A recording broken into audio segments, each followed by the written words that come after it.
Hey there, this is Jen Amos, and before we actually dive into this episode, I have some really exciting news to share. I'm going to be speaking once again at PodFest Global Summit at the end of February and early March. More details via newsletter. You could also learn more about the event at podfestexpo.com. The fun thing is that the last time I spoke, PodFest Global Summit was attempting a Guinness World Record title for the largest attendance for a virtual podcasting conference in 1 week. And guess what? We broke that record. The record at the time was 5,000 and we broke it by 5,003. So pretty cool. So I guess PodFest got so excited that they wanted to go ahead and beat their current record again. And so that is what's happening for 2021. But let me tell you the reason why I'm sharing this with you, not just some shameless plug for you to listen to me speak, but let me just cut to the chase. If you've been thinking about starting a podcast, now is the time. It's not too late. It's easier than you think. And I know that a lot of what we talk about on our show is feeling like we don't feel represented. But guess what? Podcasting is the perfect medium to feel represented, to be that representation, to be the voice that you've been waiting for someone else to be. Who are you waiting for? It's you. You're waiting for you. Just like that awesome song, Show Yourself from Frozen 2, that goes, "You are the one you've been waiting for," which is a spoiler alert, by the way, if you watch the movie and you know who sung that song, but I'm not going to say it right now. Anyway, the sooner you get started, the sooner you'll be the change that you want to see.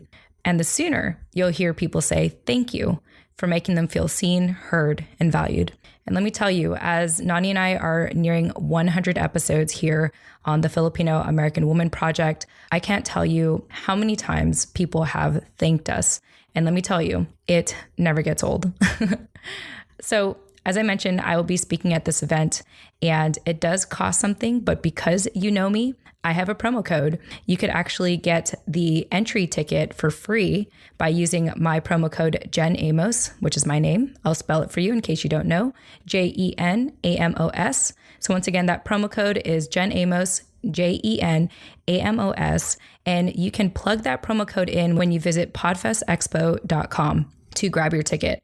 And even if you don't get the entry level ticket and you want to get the higher level tickets, you'll still get a $49 discount on any of the other tickets you choose to purchase. So check this out. Not only would you be jumpstarting your podcasting journey, but you'll also be involved in attempting to break a Guinness World Records. How cool is that? You're killing two birds with one stone. Not that we're trying to kill birds here, but you know what I'm trying to say. I'll leave you with this final quote. The best time to plant a tree was 20 years ago. The second best time is now, which is a Chinese proverb, in case you're wondering. So once again, if you're looking for that time, if you're looking for that sign to start a podcast, now's the time. And you can jumpstart your education by using my promo code Jen Amos when you sign up for the PodFest Global Summit at podfestexpo.com. All right, let's go get into this exciting episode ahead.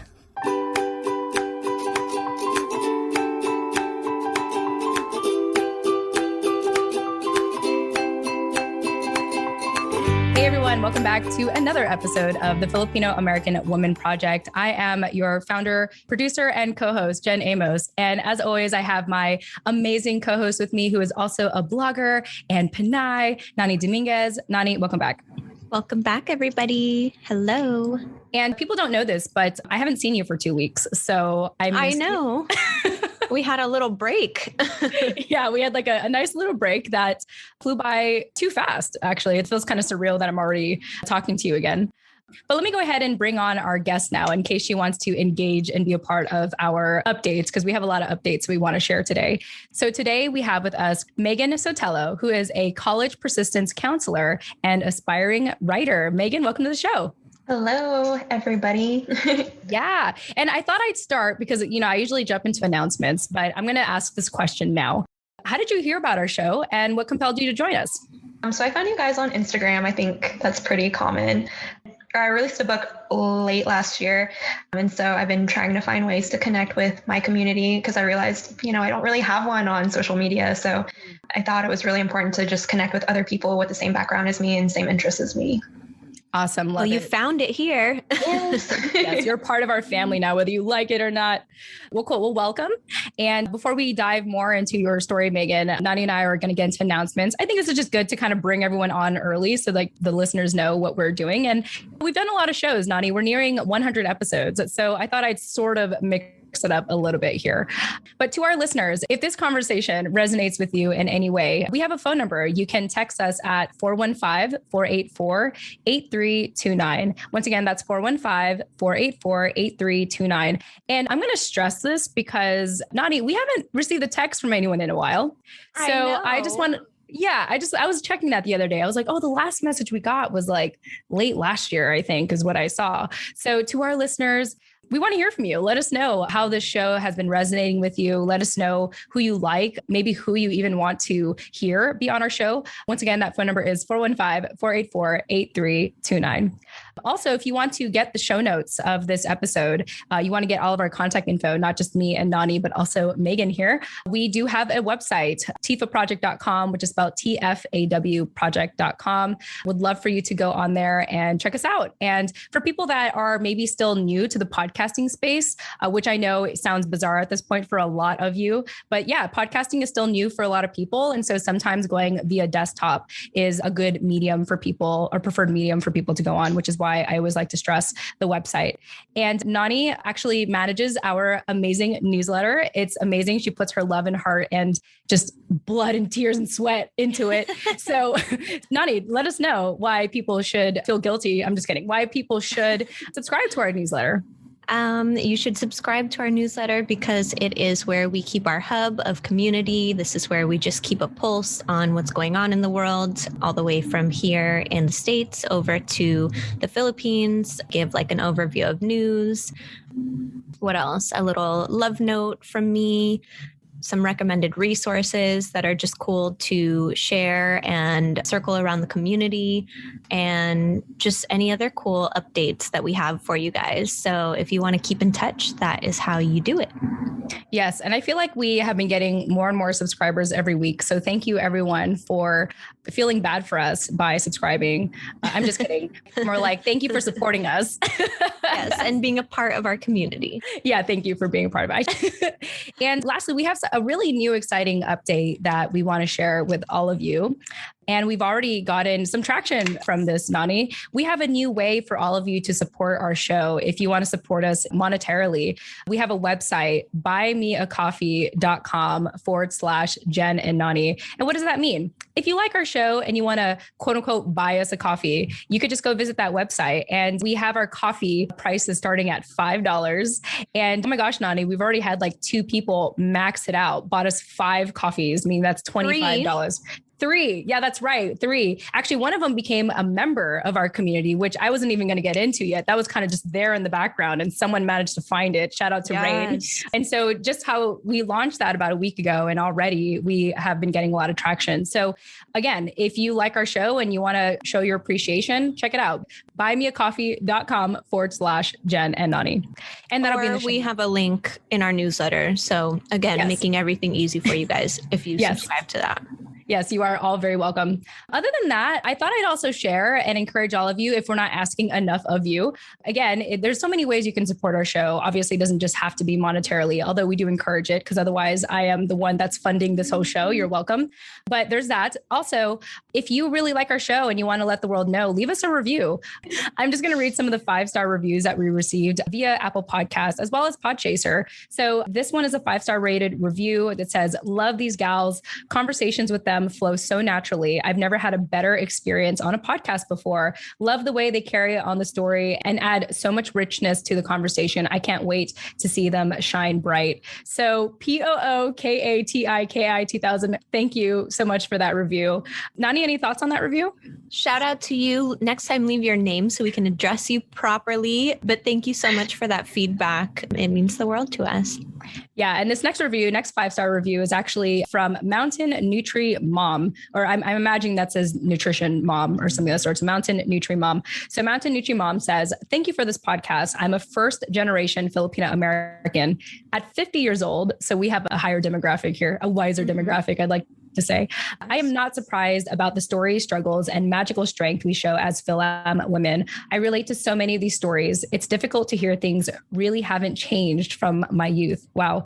I am appreciative of raising awareness in this community, and I hope it helps us to embrace all Filipina women. Wow. Any thoughts on that, Nani? Yeah, actually, it reminds me that my family gave me some feedback a couple months ago, the last time I saw them, about how we should incorporate like a wider demographic of age range basically on the show. And I was like, oh, well, actually we did used to. I think lately it's just we've been getting an influx of people requesting to come on. And that is obviously not something that we control in terms of like the age range and everything. But I totally agree. And I love that it's still resonating with, Pinoys of all ages, as well as Pinoys. I don't know if you remember the email that we got, or if you want me to shout out Jose, who emailed us, who is not a Filipino-American woman, but a Filipino-American man, who also messaged us, took the time out to email us and say, "Good morning. I am not a Filipino-American woman, but I wanted to say that it's amazing what you're doing for the Filipino community and women. Giving them a voice to discuss their stories, traumas, and successes is incredible work you're doing. I listen to these sometimes, and I really enjoyed episode 90 with Rain Fernandez. She was very bright and wise and strong, sharing her lessons and stories. As your co-host Nani said, she is a trailblazer with what she's doing for her community as well. Thank you." And so we want to give a shout out to Jose. I don't know if his name is Jose or Jose Manuel, but he took the time out to email us and let us know how the show was resonating with him, even though he's not a Filipino-American woman. And so we just want to remind you all, whoever is listening, that we appreciate the feedback from the whole spectrum. Yeah, absolutely. Very profound. Megan has just been sitting there in her beautifulness. So I just thought I'd check in with you. Anything that resonated with you so far in any of the stuff that we shared? I think, the concept of like having older people on the podcast, I really like that. I feel like we have so much to learn from, the older community. And also we can also grapple with a lot of things that, come up in podcasts as far as things within our culture and things like that. Yeah, it is kind of interesting how she mentioned that not much has changed and she's in her 50s. That's a very profound statement and observation to make, and to know that this is still an ongoing thing. I mean, I remember even when I was in college and I had a lot of alumni friends who were already in their 40s and 50s who said the same thing. I remember going to Filipino graduation. So it's like a special graduation outside of the big graduation that people typically go to in college, when there's like hundreds of you like graduating at a state school. And anyway, I just remember that a lot of the stories we were sharing, the professors or the alumni were saying like, wow, like these college students who just graduated, the struggles that they share to get to where they are, like we had those struggles. And so it's interesting how like certain things are still repeating, right? And I mean, all we can do is talk about it, right? And bring it to light and realize that, this is real, this is happening, it's reoccurring. As long as people immigrate to America, these issues are going to keep coming up. And I think the important thing is to get ahead of that and try to do what we can to, smoothen that out or make it easier for us to recognize that there's this common issue or theme amongst all of us, and not try to handle it in isolation, I think is a very, very important thing. And also breaking the pattern of like, that kind of cultural norm or conditioning that we've had to listen to your elders and respect your elders, which obviously we want to still carry on and continue, but also realizing the fact that they can also learn from us, and that it's a two-way street. It's a two-way conversation, and that we learn from each other. And that's kind of the beauty of being able to do a podcast like this, is, speak to each other in those unconventional ways. Yeah. And just a comment about bringing on our more seasoned demographic on this show. Yeah, it's not that we don't want to bring them on. It's just that we have a good problem. We're bombarded with requests of people to be on the show. And it just so happens, Nani, that a lot of them are in our age range, tend to be, I think, millennials. And, your vibe attracts your tribe, right? And so, however, it is nice to know, going back to this review we got, that there are the more seasoned generations that are listening in and still find this very relatable. So that is very affirming to know. Yes. All right. And if you have a Filipino Lola in your family that you would like to recommend or nominate to be on the show or even bring on the show with you, we absolutely welcome that. And we would love that. So if you guys want to take that initiative, or if you want to highlight your own family members or other people in your community that are older and wiser that you think that we can learn from, then please bring them our way. Yes. Yeah. We will welcome them with virtual open arms. All right. Well, let's go ahead and move on. This is enough about Nani and I and our show. We got to make it about Megan today. So we are shifting gears here. Megan, welcome again to our show. We're so happy to have you. You already told us a little bit about how you heard about the show. And so for people that are hearing about the show for the first time, which you never know, that always happens, the intent of the show is to share stories and life lessons told by Filipina women. The thing is, though, the label Filipino-American women means something different for everyone. And so starting on that, with that note in mind, Megan, let us know, this show is called the Filipino-American Women Project. Give us a little bit about your family background and why you felt compelled to resonating with this label and being on our show. Yeah, so I'm actually a Mexican Filipino-American woman. So I have a little bit of a different background. Growing up, I think my parents raised us very Americanized just because it's hard to incorporate both cultures, especially when I think you're a little bit distant from both of them. So my mom came over here from the Philippines when she was a child. And then my dad is Mexican, but he's not an immigrant and his parents aren't immigrants. I think I'm like seventh generation Mexican. So it's very hard to incorporate cultures, I think, when you're so far removed from them as well. But I think my experience now as an adult, I'm trying to learn more about my culture and kind of get more toned into that. Yeah. When did you sort of reach that point? And I definitely can resonate with that because, of course, even with in order to, thrive and succeed in America, you have to be American, and so it makes a lot of sense. Also considering how you mentioned your parents were far removed from their own culture, knowing that your dad of Mexican descent, but has had many generations for him already here in America. So very much has like assimilated and what have you. When did you know that you wanted to explore, at least in the context of this conversation, your Filipino roots? I think it was when I was in college, just because, so I went to a private Catholic school growing up. And so pretty much everybody I went to school with was white. And so I was kind of even more far removed from my culture. And nobody really inquired about, our customs and things like that, or even food or anything like that. So I think when I got to college, I joined a multicultural sorority, which really celebrates a bunch of different cultures and things like that. So it made me want to explore, my Filipino culture and my Mexican culture. And I think I constantly have to, tie myself into that and learn from that and, all of the things that I didn't really experience growing up. Mm-hmm.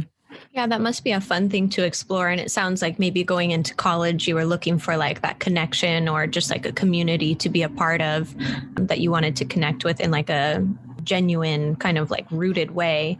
And it must be interesting to explore because I know Filipino and Mexican cultures are actually very similar in a lot of ways, starting with the language. So I wonder how that's been for you to like explore down two paths that are kind of like in a very similar space.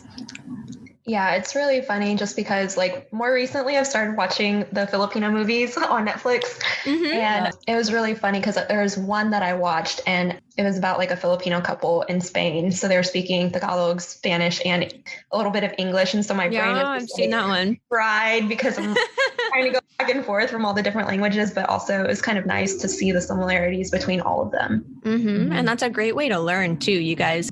If any of you guys are trying to learn the language, please get on Netflix and watch the Filipino movies. If you just type in Filipino on Netflix, you'll find all these movies and they are mostly in Taglish, but you can learn a lot just from watching those. And I like to do that. I think it's fun.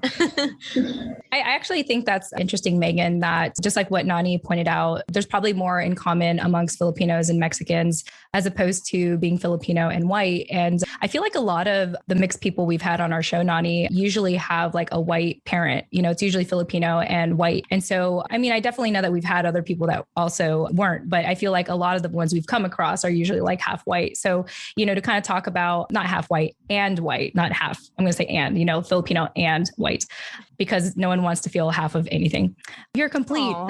That's inclusive. I like that. Yeah. Actually, I have to give a shout out to one of my new friends locally here in Virginia Beach. Her name is Kim, and her sister, her twin sister, they're half Filipino and half, oh my gosh, something else. I don't know what it is. I couldn't tell what the flag was, the flag emoji she used, but basically she's half something else, half something else. She had 2 different flags on her bio.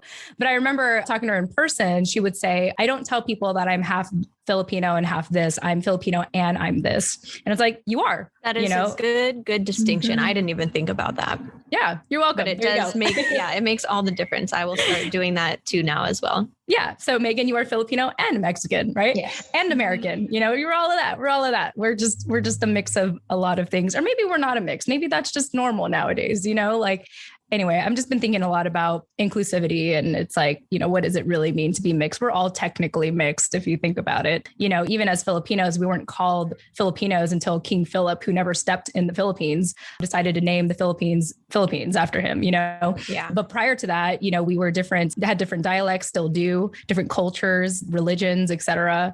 Look how much I learned being on the show, Nani. I wouldn't have known this. I love it so much. This is like, I'm just reveling in this. I feel like a teacher. I feel like a teacher or like a mom, like listening to my kid, like tell me everything she learned in school. I love it. Mommy, this is what I learned today. But over the last 2 years. All of that is to say is that, really the purpose of the show is to celebrate people who resonate with the title, the Filipino-American Women Project. But that doesn't necessarily mean that you have to be exclusively, full Filipino descent. I bet if I took a DNA test like everyone is nowadays, I probably am not even full Filipino anyway. I'm like, that'd be so funny if I did take a DNA test and I'm like, I'm not Filipino at all. And I'm like, oh my gosh, I'm going to have to like rename the show. But anyway, that's aside the point.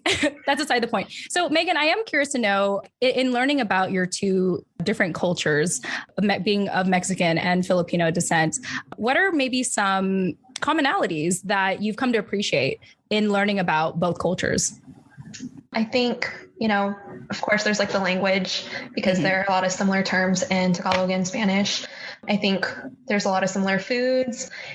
And then I think also just the closeness with your family.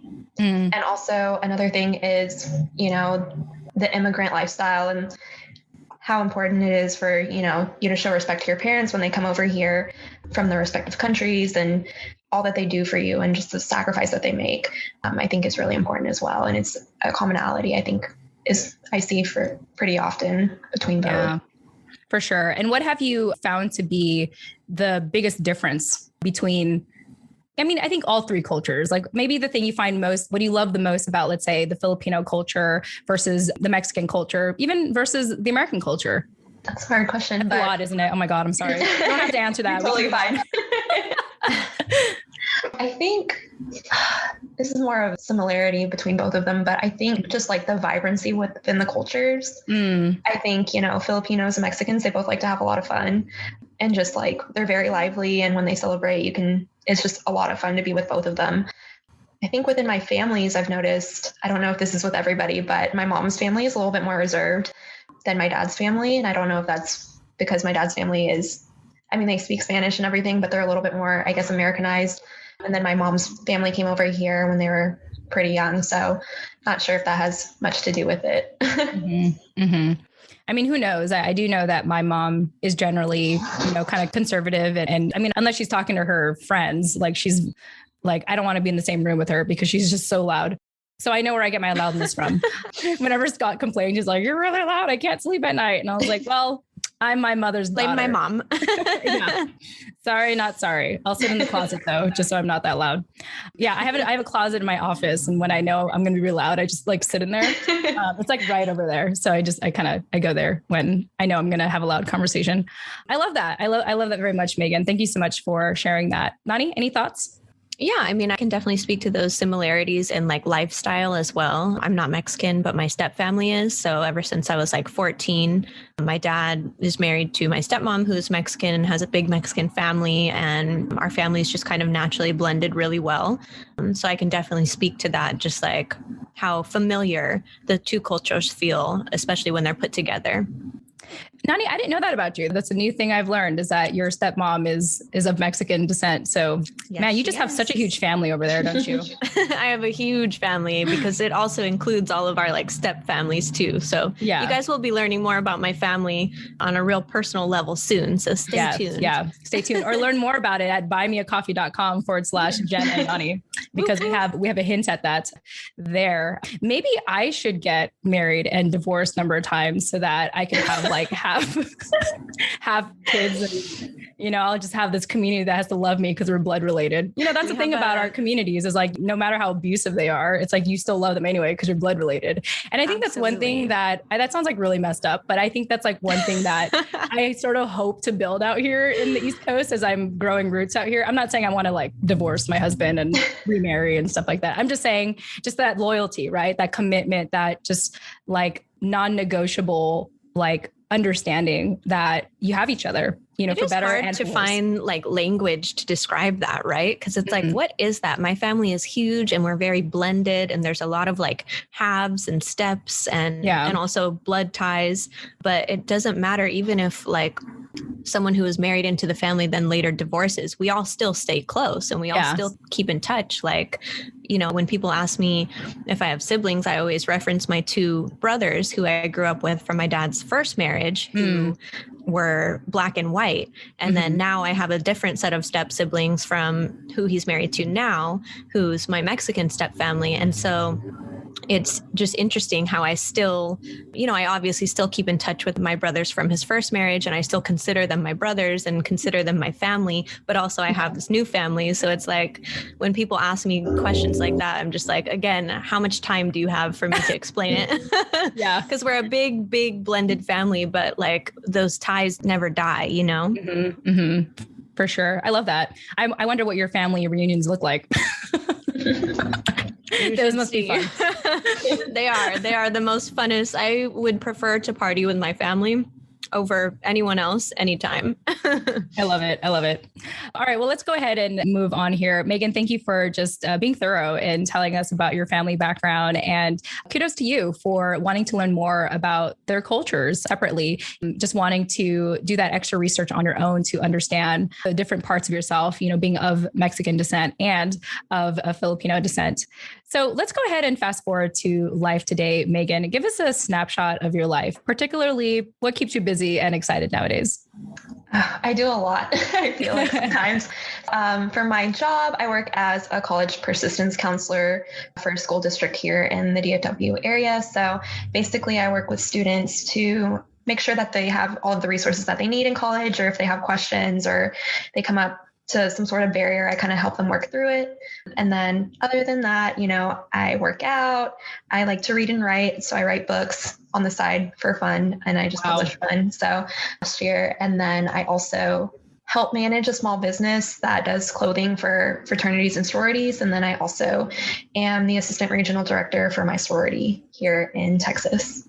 Wow. Okay. So let's unpack each of that just very decorated resume you got here. How did you end up becoming a college persistence counselor? I'm very curious about that. Yeah, it's funny because I got my bachelor's degree in literary studies, which is kind of like an English degree. And I was working for a publishing data company for a few years, but I was advising my sorority on the side as a volunteer. And they would text me all hours of the night, and I really didn't mind. I was like, oh, I wish, this could be my job. I like helping people. I like working with college students. So that's when I decided to go back to school. And then I ended up getting this job as a college persistence counselor for what was my former school district, which is really cool. So I get to give back directly to the community that helped me in college, which is a lot of fun and rewarding for me. That's awesome. You're like able to come back in full circle and, kind of give back to your community in that way. Yeah, definitely. Nani? It's nice to be able to do that once you found a space that like has done so much for you, or you feel like you've invested so much in, or I guess they've invested so much in you and like made such a difference in your life, to then be able to like carry that on in a different way, after you've graduated, and, stay a part of that community is really meaningful. How has it been like since the pandemic? Because I know that a lot of colleges have gone virtual. What's that transition been like for you? Yeah, it's been a little hard just because I have to be more flexible and agile, I guess, because before the pandemic, I got to do a lot of things. Like I would go to if they were in the DFW area, I would go to their campus and work with them in person. And I would do a lot of in-person events and movie nights and time management workshops and just like fun things where I get to interact with them and help them, build those skills that they need for college. Now with the pandemic, I can't go on campus. I can't, work with them individually one-on-one. And it's really hard to build that relationship over Zoom with them. Yeah. I think a lot of them are also really shy. So a lot of them don't want to get on a Zoom call with me. It was easier to meet in person, but I just have to be flexible and kind of change the way I do things to get to know them better. Yeah, that's crazy. I do recall my freshman year in college, I was in one of these hybrid, it was very experimental. It was like the first hybrid class where, it was a classroom with 500 students, first of all. And half the time they would meet in person and the other half they would meet online. And I just remember like how small I felt, in that space. Even when we did like online teaching, like I didn't want to speak up. I didn't want to, ask for help. Ironically, actually, my first degree that I thought I was going to study in college was psychology. That class happened to be Psychology 101, the hybrid class. And by the end of it, I got my first F in my entire life. And so I changed my major after that, realizing that I don't know if it had to do with that hybrid class because it was just so uncomfortable for me, or because I don't know, I guess I just wasn't meant to pursue psychology in the educational space. But yeah, I could only imagine how difficult it's been for a lot of students. Some people I think thrive being online. I personally do. I love it. Not back then, obviously. I'm not talking about, I was not good at it back then, but I think I've gotten better at it now. I think I would raise my hand up now, knowing that this is like the normal, but I just imagine how I wouldn't be surprised if a lot of, students' grades have dramatically, dipped during this time, and how much extra grace has to be given because it was weird. It was weird when the pandemic started and there was a lot of, students who didn't get to do their walk, for graduation and everything. So I don't know. I'm just thinking out loud. Anyone have any thoughts about that? Yeah, I was just listening to another podcast the other day about like early child development and how young kids like, kindergartners and preschoolers are doing with the pandemic and having to be on Zoom and everything, and how much of a difference like early development education doesn't just require you, learning your ABCs and your colors and all that, but it requires your like hands-on activity and your ability to be able to like interact with other kids. And like, it's so much different having to give instructions on a computer and then tell you to go do something like an activity in your own space by yourself. That's supposed to be like a group activity, and how hard that is for like young kids that are like 4 or 5 or whatever to grasp. And it's like, that also applies to us. We forget, I feel for the kids and everything. And I think that that's a major like problem that I don't know, nobody knows how to address yet, but it also applies to the older kids as well. And learning is not just about teacher to student interaction. It's also about like the community activities and like the student interactions with each other. And so, yeah, when I was in college for 2 seconds, I failed my first class that I had to do online as well. And I think it was not because of the subject and not because of the material, but just the dynamic of being online was so difficult for me to grasp. And it was just too easy to be like, I'm not following this. I'm not understanding this. Let me go do something else, And that was without a pandemic. So I can only imagine what college students are feeling these days in this time. And I feel for them so badly. Yeah, for sure. Considering how graduation is already coming around the corner for a lot of people. So they probably thought that, whichever class is coming up next year, 2021, they probably thought, oh, our year we'll be able to, walk across the stage and accept our diploma and stuff like that. Nope, not yet. This year, especially for high school students, like this year I get to go to prom, it's like, no, you probably won't, and, to be quite honest, like aside from peer pressure and bullying that a lot of people do face in our typical school system, it is tragic. It is tragic what's happening to our educational system right now. And so my heart does go out to people that are currently in school and especially don't thrive in this kind of environment. Like it's difficult. So I don't know. Megan, any thoughts? Shout out to the counselors like you who are helping them through it.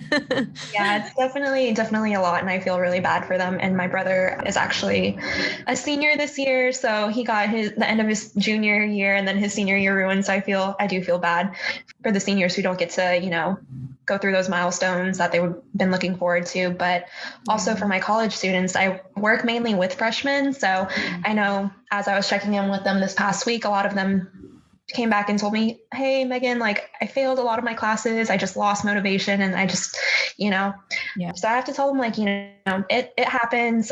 The first semester is usually the hardest for most students just because they're trying to navigate it in a pandemic when everything's online and maybe the offices on the campus aren't as responsive because they're trying to field all these calls and emails. It can be difficult. So I tell them, just keep pushing. I don't know what else to tell you. It is really hard. But I know luckily some of them have been able to switch some of their classes to in-person that way that they can at least get that interaction. But if you're a student and you're just trying to get through, like you got it, it's fine. Yeah. I mean, just know that you all are collectively going through the same thing. And I almost hit academic probation my freshman year. So in case anyone feels like they had a really bad first year, just know you're not alone. And anyway, our hearts go out to all of you and just keep fighting the good fight. You can do it. Yeah. And I will tell you, at least in my opinion, post-college life is a lot easier than college, to be honest. I feel like college was just like camp for like 5 years. It took me 5 years to graduate, by the way. But anyway, it's a very interesting time right now for our, school system and higher education for that matter. Let's go ahead and talk about how you like to write novels for fun. Tell us about that. Yeah. And I also know that you have a book that came out last year. So tell us a little bit about that. Yeah. So I think growing up, I always liked to read, like even from the time I was a little kid, I really wanted to learn how to read. That was like one of the things that I was really excited about to learn in school.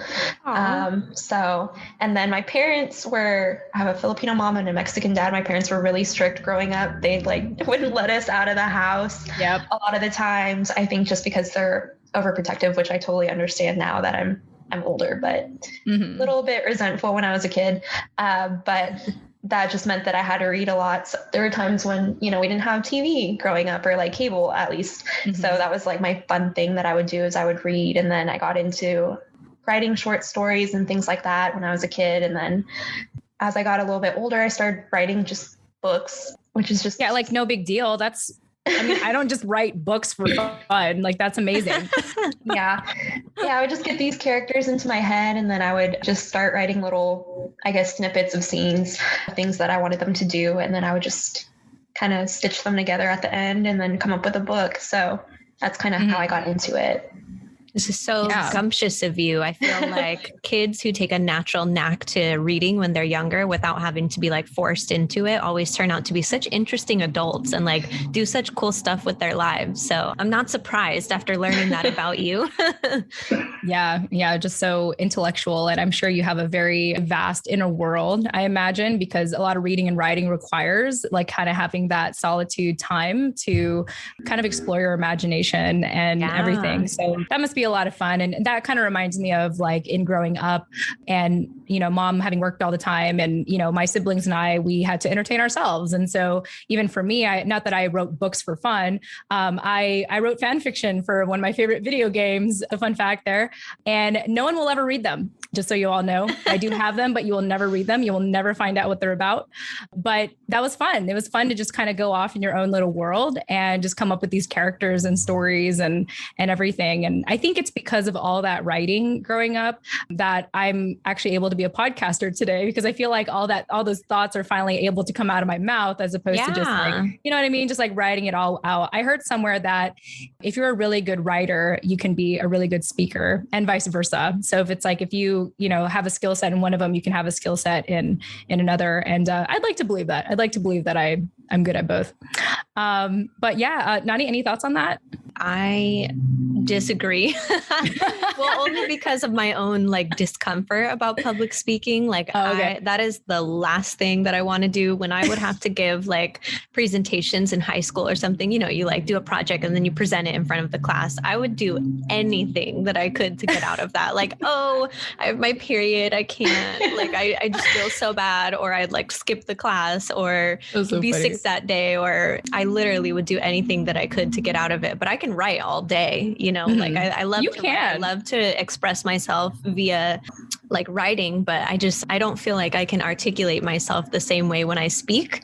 So I've heard that a lot before, and people tell me that all the time, but I'm like, I think I'm a living example of the exact opposite. Oh my gosh, that's so funny. Yeah. And, you know, to your credit, it just every time I have like some kind of writing thing to do for the show, I love how you've taken the reins with that. And I'm here thinking like, because that doesn't come natural for me. Like, I don't like to, I think, write for purpose. I like to free flow, like it's for myself. Right. But It's like, if I have to like do it for something, I'm like, oh, it's just a lot of work. I'd rather talk pressure. It out. Yeah. I'd rather just talk it out loud and then have Dennis make me sound good, you know, like, but I love how you've really, you know, run with that, whether it's through our newsletter or even now helping with the title and show notes of our show. So if anyone's wondering where all that's coming from, that's primarily Nani now. So anything that's basically written is Nani, just so you know. I just got to show up and talk.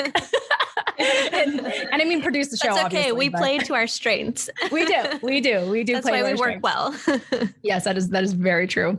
So Megan, tell us about this book that you published last year. We've kind of been hinting at it for some time now, but what's the name of your book? Yeah, so it's called Late Night Might As Well Be Drunk Writing. It's a very long title. It was a working title when I was writing it that I just kind of put as a joke. But whenever I was talking to my friends about the book, they liked the title. So I was like, maybe I'll just leave it. So I ended up leaving it. But it's about a young woman who's in her 20s. She ends up winning this contest where they're going to adapt her book to film. And then she's doing promotions for the book and things like that. She ends up getting really famous and gets caught in a love triangle with her celebrity crush and her boyfriend, who is a coworker from back home. Mm-hmm. And she just kind of deals with, you know, fame, mental health, family, all of those things, and just kind of like trying to find your way as a young adult. Oh, I want to read this. That sounds really cool. I'll send you guys love triangles are always fascinating. Oh, say it again, Megan. I said, I'll send you guys some copies if you want them. Yeah, please. That's like the benefit of being a podcast host. Everyone wants to send you everything. I mean, that's not true though. I don't do this just for all the free stuff, just so you all know, but it's nice. It's a nice benefit. Yeah.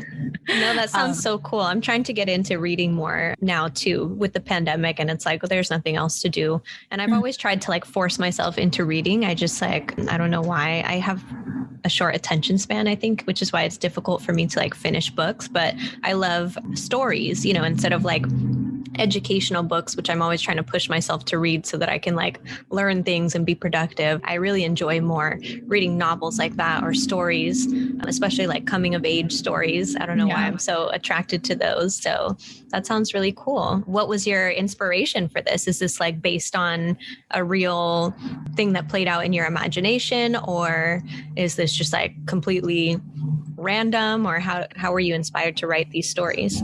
I think for that one, I wrote it mainly when I was in college. So it was a lot of things that I was going through that I kind of adapted to this fictional world. And I think it talks a lot about mental health and just like not knowing, trying to like find your identity and who you are, and just trying to navigate the world and that kind of thing.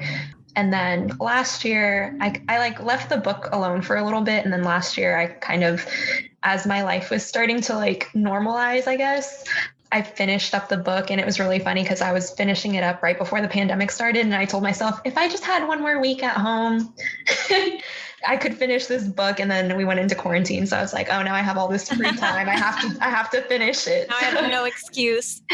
Like, be careful what you ask for, because you might get a lot of it. You might get a pandemic and being quarantined for a year. Oh man. Oh, that's just crazy. No, that's awesome. I love how you took your own personal experiences and put it into a fictional world. I could imagine that if you were going through a lot at that time, that was probably very therapeutic for you. I'm sure for us, when we read that book, we'll be seeing it from our perspective of what's on paper. But I'm sure if you read through it, you could read between the lines and know like, oh yeah, that was inspired from something in my life, and it's like only you know that, which I think is beautiful. And maybe the most beautiful part of art and writing and everything is like you can like express yourself in a way that doesn't always have to be so literal, but still serves like it still can be very self-healing to put that out there. Yeah. And other people can interpret it in their own ways and still relate to what you're saying. Even if their experience is different, they can still interpret it as their own. Mm-hmm. So I think that's what's really beautiful about creative writing. Mm-hmm. Yeah, for sure. And then right now I'm working with someone on an audiobook, and she actually completed the book. So I was doing a quick review of it, and there were some parts where I went back and listened to it and I was like, oh, that hurt a little bit to like go back and listen to it and know, what I'm feeling when I wrote that, and to hear someone else say it. Sometimes it's hard, but it's also kind of nice to be like, I've grown so much from that point in my life. So. Yeah, it's like a marker for things that you've actually survived and been through. So I do the same with my older blog posts. Sometimes I like go back and read them and I'm like, oh God, I'm cringing reading this. I can't believe I put this out in public. And sometimes I'll even like make the post private. And then I'm like, okay, the point of this was to like share my experience and, help others that might be going through the same thing. So even if it is like cringeworthy, it's still really valuable content, Mm-hmm. Yeah. I think it's that cringeworthy content that is the most valuable, at the same time, just like you, Nani, how you eventually, put those blog entries on private. It doesn't have to be out there forever, like it could be out there for as long as you feel comfortable with, right? Like, okay, let's close this chapter now.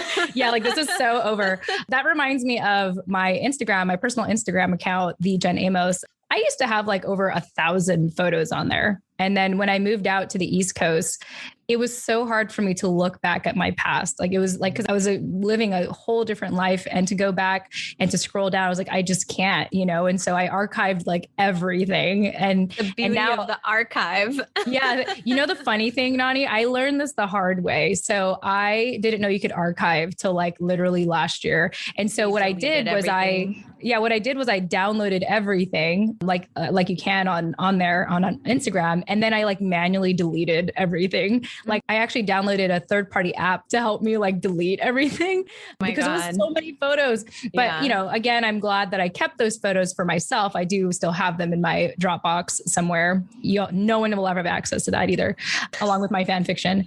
But yeah, it's just kind of nice now where I feel comfortable. Like there's a lot of parts of me that I am comfortable with sharing. But yeah, there comes a point where like, I don't need to share that anymore. Like I've already healed from that. I can move on. And, speaking of journals, I was looking at my journals from literally a year ago. I was just curious because it's kind of nice. I feel like I've been able to accomplish like the goals that I had at the beginning of last year, which was to have a social life.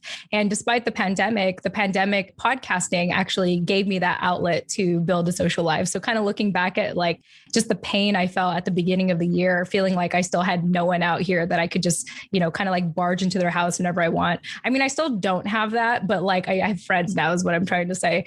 It's just nice to see how much I've grown. But yeah, also I don't have to relive that pain of just feeling lonely, like really lonely and isolated out here. So anyway, that's interesting. That just gets me to think, get really reflective. I'm like really reflective today in this conversation. Megan, anything else you want to share about like life today? I know you already gave us a snapshot, but anything else that you want us to know about that's just kind of like just keeping you super excited or like just, you feel ecstatic about sharing? I don't think so. I think, with the pandemic, I've been able to slow down and just kind of take care of myself and my mental health and things like that. Like, as you can probably tell, I'm one of those people who's just like, go, go, go all the time. Mm-hmm. And I think that month before the pandemic as well, my calendar was just like booked. And then I had to kind of take a step back and be like, what can I do now that I can't leave my apartment, type of thing. Yeah, I had a lot of friends, at least one of my friends that I could think of, very motivated when she is productive in front of people. And so when she was forced to be at home, not forced, when she was told, I don't know, it's semantics. Anyway, when she had to be at home, she lost her motivation, like for a while. It took her a while for her to really kind of pick back up and be motivated again to do something, useful and productive and stuff like that. And so I know that was a really hard transition for a lot of people who are just like go, go, go kind of personality. And yeah. And so, I mean, it's a different time now. I mean, we're still in the pandemic, of course, but I'm just glad to hear that you've sort of rechanneled that energy of like, what should I do? What should I do, to slowing down and taking care of your mental health. Yeah. Yeah, for sure. All right. Well, look at that. We are at our last question. Could you believe this? This is crazy. I've really enjoyed our conversation today so far, ladies. Okay, so when it comes to our show, one of the last questions we like to get into is to share a life lesson and a story that aligns with that life lesson. I think this is just, I like doing this part because I think it's a great way to end on a positive note for our listeners who've made it this far in our conversation. And also, I think we tend to find like the best quotes that end up becoming the title of our show, in my opinion. So for you, Megan, you said here your life lesson is to be open to all opportunities and pursue the things that scare you the most. Also, to forgive yourself when you make mistakes, because that's when the real learning happens. Tell us more about that life lesson and what aspect of your life led you to that lesson? I think when I look back, especially like on my early 20s, a lot of times I was afraid to pursue things just because I was worried about what other people would think, or I would feel like maybe I'm not, up to par with the standards for this opportunity and things like that. But I think, a lot of the times if you just go for it, you'll do the learning on the way and things like that. And so it's important, like, even if you're scared, to just go for it. I listened to one of your podcast episodes, one of the earlier ones, about having all your ducks in a row. Mm-hmm. And I think that's kind of the same concept. Like, it's okay if things aren't perfect. Sometimes you just go for it and you learn along the way. And even if you fail, you learn from that experience and you don't make the mistake again. Yeah, I was watching a movie last night, Malcolm and Marie on Netflix. And one of the things, it's like a movie about this couple that just argues for like hours and hours. And that's the whole movie, but it's really good.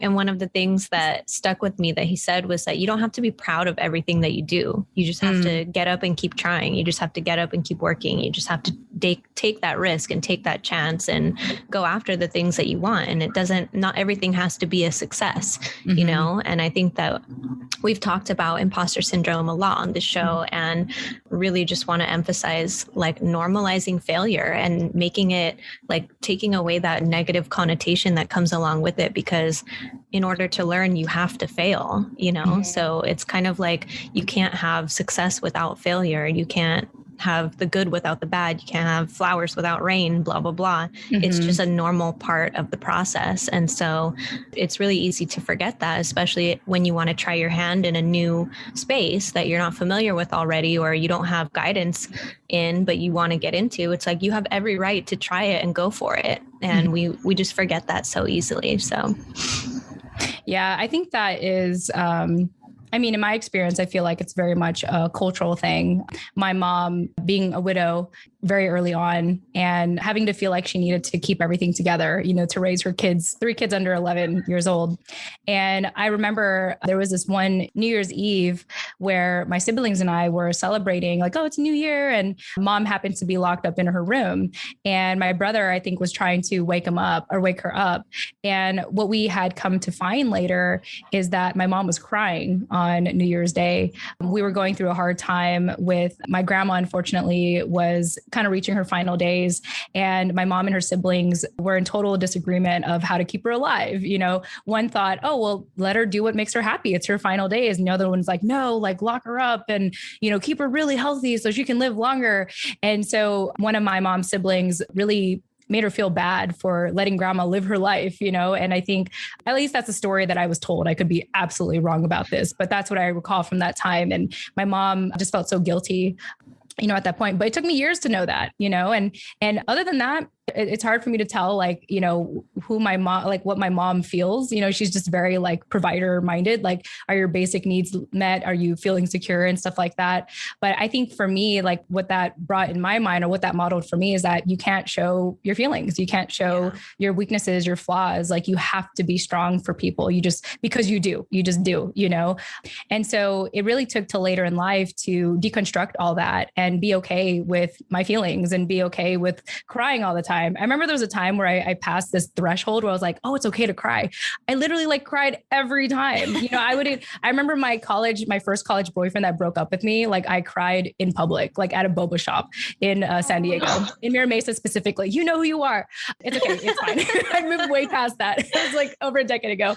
But, he said, she's like, well, I'm over it though. Yeah. Yeah. But I was like, right. And here's another thing too, because he was Filipino. So you know who you are. I started crying in public in this boba shop and he's like, you're going to cry here. And I was like, yeah, you just broke up with me, and yeah, just that stigma. Even he was telling me to not cry in public. Yeah. And so I say all that because I think culturally we're told to hold ourselves a certain way. Right. And so I think it's so beautiful. Well, first of all, thank you for listening to that episode. You don't have to get all your ducks in a row because you don't. And honestly, it's good for your mental health to just fail forward. And I was just thinking, if we could come up with another word other than failure or failed, this is just a fun activity for all of us right now. What would that word be? If we were going to replace that in a positive way, what would that be? Any thoughts? It's hard. A learning curve. Mm-hmm. Learning curve. I love that. Learning curve. Or an opportunity to learn. That's what I would say. Yeah. Yeah. I think personal development experience is another thing. It's not as negative. You're developing from it, learning from it. Yeah, exactly. In the example that you gave with your mom, it might have seemed like a failure to her sister or her brother, whoever was making her feel bad about letting your grandma live, how she wanted to. But according to your grandma, it was a success because that's what she wanted. She wanted to be left the hell alone and, to enjoy the time that she had and do whatever she wanted. And ultimately it's her life. So who better to judge your mom's decision than her? And so even though someone else tried to make her feel bad for it and make her feel like a failure for it, it's like in reality, it was more of a success. Yeah, absolutely. Anyway, that's part of the family that I'm estranged to. Story for another time. To be continued. Megan, thank you so much for sharing that lesson. And all of us are having that discussion on how should we really look at failure? So we could finally just nip it in the bud once and for all and just be like, hey, it's normal. Okay. It's normal. Failure is normal. Learning is normal. And part of learning is failing. But maybe even just not using that in your repertoire. Maybe like we all said here, it's a learning curve. It's an experience, it's a lesson. And yeah, it's an opportunity. It's what else can I come up with?